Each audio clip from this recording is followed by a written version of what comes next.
Julia, spirituality is one of the primary characteristics of human beings throughout history and certainly throughout cultures. So we know there's something real about spirituality. We know we're conscious. You focus a great deal on the unconscious. How do you relate consciousness or unconsciousness to spirituality? I think we have this quest.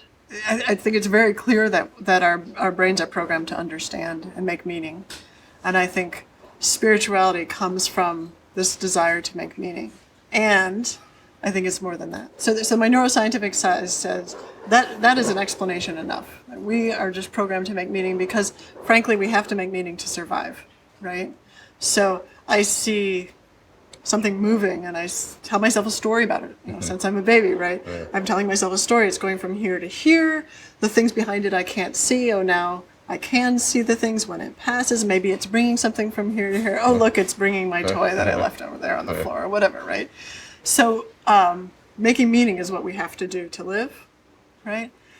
And I also think there's some, and this is not based on neuroscience, this is based on my own introspective experience and writing my book, Unfolding, and talking with people who have read the book and who've worked in the book, working on the process of just treating their life as an experiment. My sense is that there's a dance between the conscious and the unconscious, and the unconscious is, my position, my intuition is that it's more connected to ultimate reality than the conscious mind. So the conscious mind is more of a fiction than the unconscious mind holds. So the conscious mind is a helpful fiction, right? And so this dance is about reveal, don't reveal. Hide a little, don't hide a little, right? And that's what drew me into science, right? It felt like the natural world was saying, come discover me, come discover me. And then you do an experiment, it's like, ooh, that won't work, try this. Oh, that works, but not the next time. Yeah. Well, try this, try this. And so for me, science is my spirituality. It's my interaction with the universe. Doing science is deeply spiritual for me because it's about undressing the natural world and then watching it dance with me and say, no, this way, no, that way. And we get in an intimate relationship.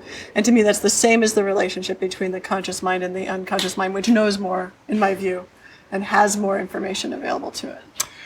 The concept of spirituality has two broad components. One is an internal one, as you said, searching for meaning, something to make us exist, maybe some group coherences, the fitness of the group or the individual. The second is that there is a true external transcendent reality that we are driven towards or sense or have some relationship with. The former can exist without the latter. I guess the latter can exist without the former. But is your claim that spirituality is something of just the human condition? Or is there a real external reality that's transcendent of the physical reality? Yeah, my claim is both. So it's clear to me, it's clear from the neuroscience and the psychology that we crave meaning and we crave group coherence and stuff. Right, and we can do that even if there's no external reality. Exactly. Especially if it's good and we evolutionary. Do that. Right. So that's the neuroscientific claim.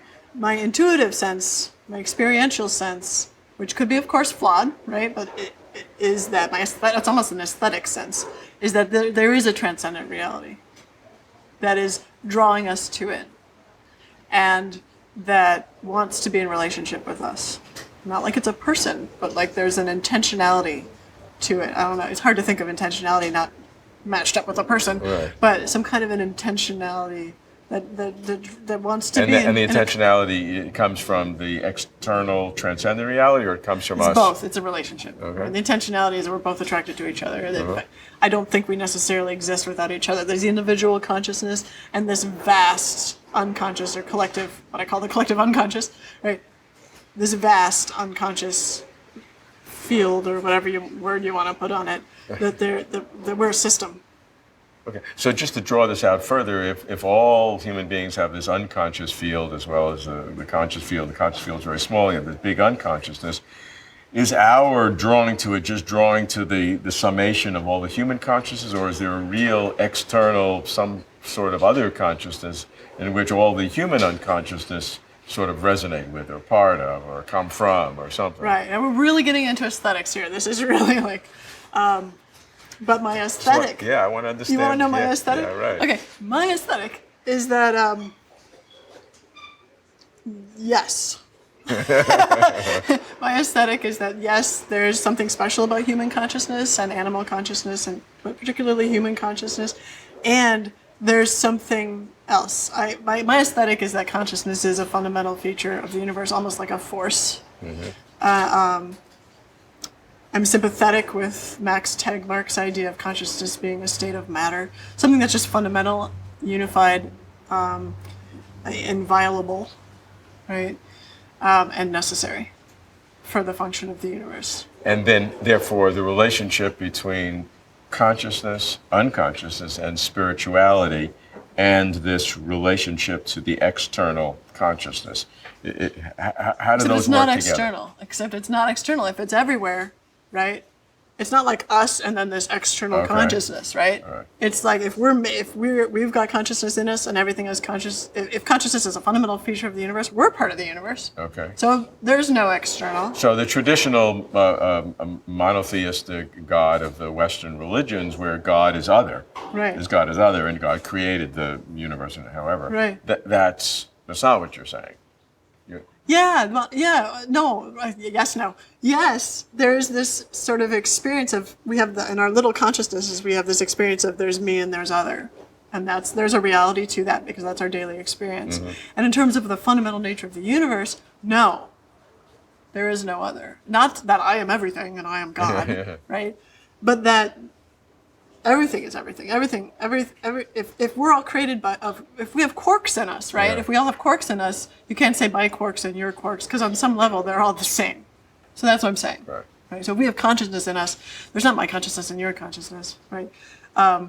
They're all the same. But that's a consciousness with a big C. Right. That's this sort of more, almost what I would call the unconsciousness, right? The thing of which we are not aware, but that connects us all.